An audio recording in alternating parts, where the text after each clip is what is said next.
Series अबदी कुर्बानी Karbala का सफर हिस्सा नंबर 9। मौजू हक की गूंज मकाम शरफ का खुतबा। बिस्मिल्लाहिर्रहमानिर्रहीम। मकाम शरफ पर इमाम हुसैन अलैहिस्सलाम ने उन हजारों फौजों के सामने खड़े होकर पैगाम दिया जिन्हें आप अलैहिस्सलाम को रोकने के लिए भेजा गया था। आप अलैहिस्सलाम ने तलवार से नहीं बल्कि इस सच्चाई से बात की जिसने पूरे सेहरा को हिलाकर रख दिया। पैगाम मैं हुकूमत के लिए नहीं आया।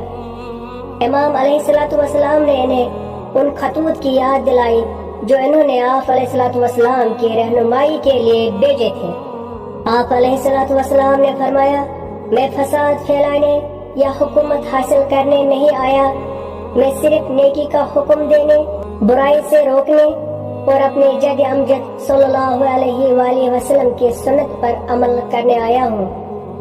जुल्म के खिलाफ इस्तिकामत, जालिमों के साथ जिंदगी जिल्लत है। इमाम अलैहिस्सलाम के अल्फाज ने खामोशी को चीर दिया। मैं मौत को सआदत और जालिमों के साथ जीने को जिल्लत समझता हूँ। करबला के साए गहरे होने से पहले आप अलैहिस्सलाम ने इन्हें एक आखिरी बार हक का रास्ता दिखाया। मकाम शरफ पर इमाम अलैहिस्सलाम ने आज़ादी की नई तारीफ की। हक की आवाज को खराज अकीदत पेश करने के लिए कमेंट में सलाम या हुसैन लिखें और इस रील को शेयर करें ताकि करबला का पैगाम पूरी दुनिया तक पहुंच सके।